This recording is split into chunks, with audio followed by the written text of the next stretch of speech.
Seigneur soit avec vous. Et avec votre esprit. Évangile de Jésus-Christ selon saint Matthieu. Gloire à toi, Seigneur. Veuillez vous asseoir.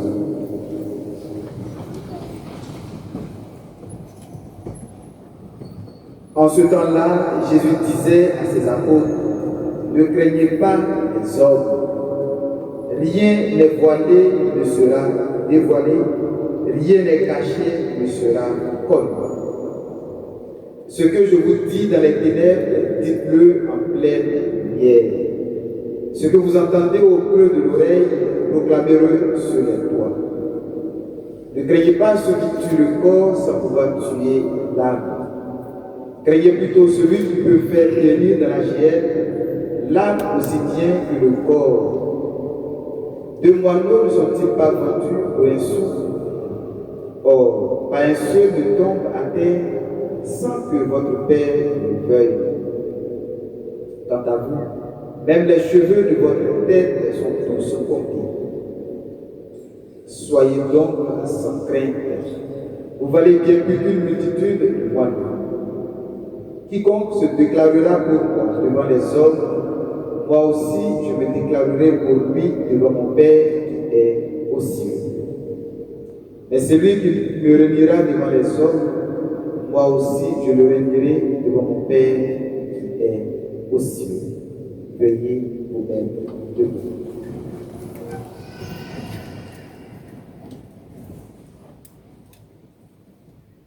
Acclamons la parole de Dieu.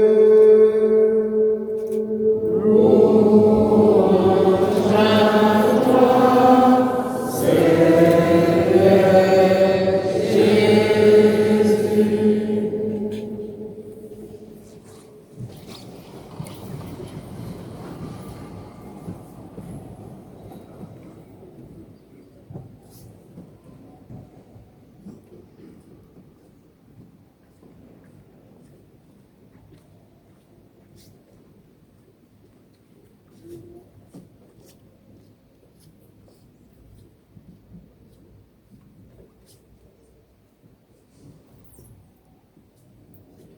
Bien-aimés frères et sœurs,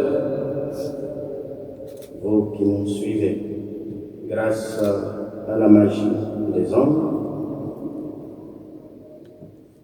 vous ici présents, à vous, grâce et paix de la part de Dieu notre Père et de Jésus-Christ notre Sauveur. Amen.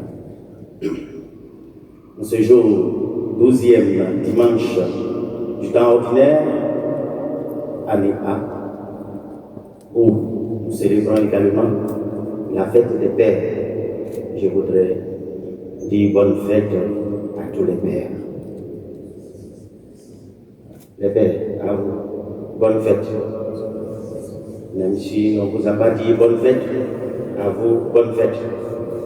Même si vous n'avez pas reçu de cadeau, à vous, bonne fête. Ne vous fâchez pas, vous êtes déjà habitués. On vous oublie toujours, mais faites semblant d'oublier. Vous allez dormir dehors.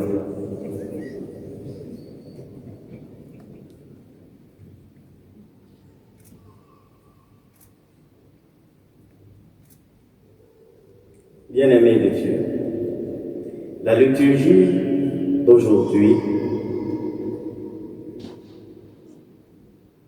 met à nu des situations angoissantes, des souffrances et des persécutions du prophète. Et cependant, Jésus nous avertit tous et nous encourage de ne pas avoir peur. Dans la première lecture, nous entendons le prophète Jérémie exposer ses angoisses, pleurant le triste sort qu'il est amené à vivre. Quel est son sort? En effet, comme prophète, il parle de la part du Seigneur.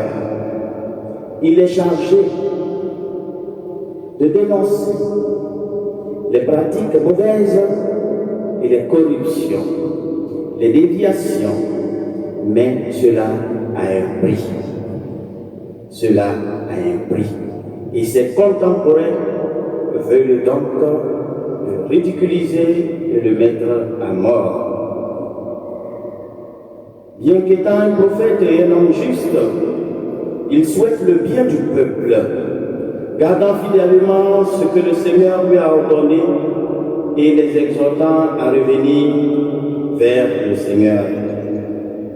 Il a été amené à subir la haine, le rejet et le mauvais comportement, ou alors le complot. Néanmoins, un message de grande espérance et de réconfort vient de ces dames. Mais le Seigneur est avec moi, tel un guerrier redoutable. Mes persécuteurs trébucheront, ils ne réussiront pas. Leur défaite les couvrira de honte d'une conviction éternelle, inoubliable. Le juste peut bien être persécuté, mais il ne sera jamais abandonné ni oublié par Dieu.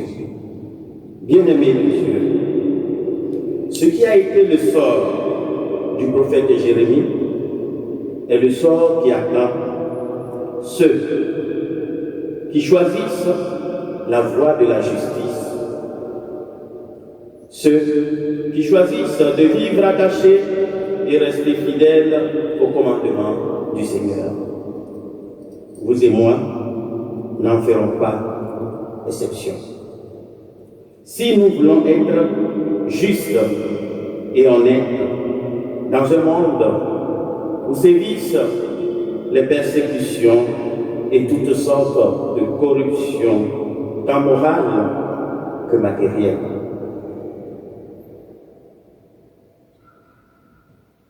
Bien-aimés, dans un pays où se vit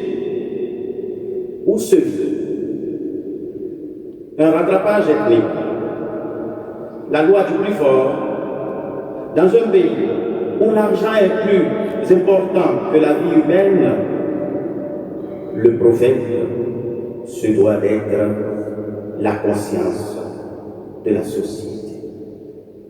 Et le Seigneur Jésus a une parole de réconfort dans l'évangile que nous venons d'écouter.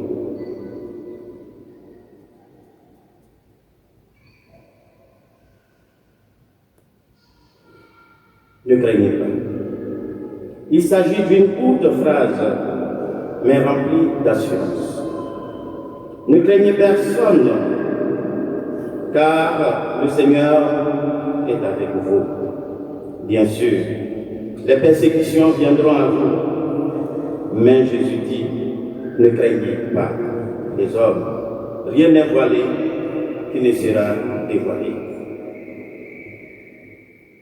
Rien n'est voilé qui ne sera dévoilé. Rien n'est caché qui ne sera connu. Bien-aimés, nous voilà donc, puisque nous sommes tous prophètes et rois. Nous sommes tous prêtres, prophètes et rois depuis notre baptême. Et aujourd'hui, en entendant ces paroles, nous revêtons l'habit de prophète de temps moderne. À ce sujet donc, comme prophète et vivant dans la société, nous ne devons pas faire les yeux sur ce qui ne va pas. Ce n'est pas faire la politique, mais c'est être juste, c'est chercher la justice, c'est chercher la cohésion fraternelle, c'est chercher la vie simple et heureuse. Nous ne pouvons pas fermer les yeux sur la situation de nos frères et sœurs qui vivent désormais sous la pluie. Nous ne pouvons pas fermer les yeux sur la situation des déguerpissements en saison de pluie. Non, ce n'est pas humain.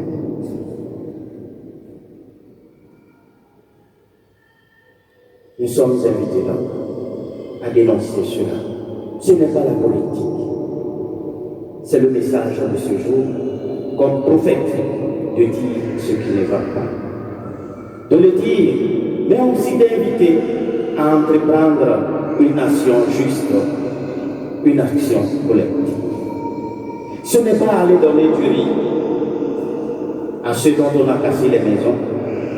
Et d'ailleurs, vont-ils préparer ce riz-là, puisqu'ils n'ont plus où dormir?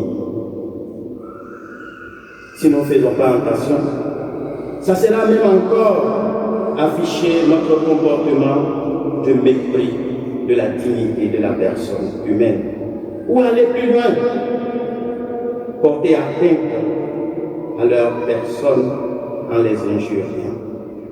Non, ce n'est pas cela. Et s'il dit cela, vous soumettez donc à la persécution. Le Christ dit, ne craignez pas. Ne craignez pas. Et il le dit 3 fois dans cette petite péricope de l'Évangile. Les persécutions viendront à vous, mais Jésus dit, ne craignez pas les hommes. Rien n'est voilé qui ne sera dévoilé. Rien n'est caché qui ne sera connu. L'obscurité existe, le mensonge est bel et bien présent, mais ça ne sera que pour un temps. Le Christ invite 3 fois ses disciples, les prophètes des temps nouveaux, à ne pas avoir peur. Ne craignez pas les hommes, rien n'est voilé qui ne sera dévoilé. Matthieu 10, verset 6. Il continue en disant, ne craignez pas ceux qui tuent le corps sans pouvoir tuer l'âme, mais craignez plutôt ceux qui peuvent faire périr dans la géhenne l'âme aussi bien que le corps. Matthieu 10, 28. Une certaine peur de la mort est juste pour conserver la vie, mais c'est un fait que nous mourrons tous. Donc, avoir peur de la mort, sachant que nous devons mourir, signifie vivre toute notre vie dans la peur. C'est-à-dire ne pas vivre comme nous prenons ce risque en ces temps, en ce moment particulier. Cela signifie vivre toute notre vie dans l'angoisse, dans l'esclavage du mal, dans l'esclavage de la mort, donc dans le désespoir. Jésus continue en disant, soyez donc sans crainte, vous valez bien plus qu'une multitude de moineaux. Matthieu 10, verset 31. En invitant à ne pas avoir peur, le Christ demande aux disciples, aux prophètes des temps nouveaux, à vous et à moi, de vivre le contraire de la peur, c'est-à-dire la confiance qui libère de la peur. Cette confiance qui vient dans le fait de croire que notre vie, notre histoire est dans les mains de Dieu. C'est lui qu'il faut faire confiance, l'adorer et l'aimer véritablement. Et en l'aimant, nous aimons aussi nos frères et sœurs. En l'aimant, nous défendons les droits des plus petits. En l'aimant, nous défendons les droits des pauvres. Le Seigneur nous permet de découvrir sa bonté, sa bienveillance et son amour à notre égard. Et d'en faire autant. Bien-aimés frères et sœurs, je ne sais pas pour vous si vous arrivez à dormir après avoir vu cela. Dans ma petite vie, j'ai vu la guerre au Congo. J'ai vu les traces du génocide au Rwanda. J'ai vu les traces du génocide en Pologne. Mais ce que nous voyons à Koumassi-Kapela est plus qu'un génocide. Après le 13, ayant croisé une famille qui demandait mon père, est-ce un crime d'être pauvre? Qu'avons-nous fait pour mériter ce sort? Il n'y avait pas de mots qui sortaient de ma bouche, puisqu'on n'a pas étudié ça en philosophie et en théologie. Je ne savais que dire. J'ai regardé, j'ai dit tourner seulement les yeux vers le Seigneur. Lui seul a la réponse. Mais entre-temps, je venais de sortir d'un bureau et je suis passé par là. Et on m'avait donné une enveloppe pour le carburant. Je n'ai même pas regardé. Il y avait combien dans cette enveloppe. J'ai dit, tenez ça, prenez une chambre d'hôtel. En réfléchissant, vous allez partir le message. Depuis lors, quand il pleut, j'imagine ce que cela deviendra. On dirait, est-ce qu'ils n'ont pas de parents? Si, ils ont des parents. Mais quelqu'un qui a payé son terrain dignement, qui a construit sa maison et qui y vit avec sa femme, lui demander désormais d'aller vivre dans un salon. C'est difficile. Voilà ce que nous avons fait. Et en grandissant, j'ai appris quelque chose. Que le peuple ivoirien, nous sommes bons, généreux, nous sommes gentils. Mais qu'est-ce qui s'est passé? Qu'est-ce qui s'est passé? Le message aujourd'hui, frères et sœurs, le Seigneur nous invite à ne pas changer notre nature. Les situations peuvent arriver, mais nous sommes invités à ne pas changer notre nature. Si nous sommes bons, restons bons. Peu importe les situations, le mal ne doit pas changer ce que nous sommes. Puisque si nous changeons, nous sommes même égaux à ceux qui font le mal. Non, nous ne sommes pas de ceux-là. Alors, nous sommes invités à un sursaut national, à un geste collectif en faveur de ces personnes-là. Leur venir en aide, pas leur donner du riz, ça sera les insulter davantage. Pas leur donner de l'huile, non, mais voir comment ensemble leur trouver un endroit en entendant la fin de la saison de pluie. Le Seigneur nous permet de découvrir sa bonté, sa bienveillance et son amour à notre égard. Nous avons un prix précieux aux yeux du Seigneur. Ainsi, dans chaque situation, dans tout ce à quoi nous sommes confrontés, nous devons tenir fermement au Christ, courir avec persévérance la course à la vie et ne jamais le renier. Voici le message que les textes liturgiques de ce jour nous adressent.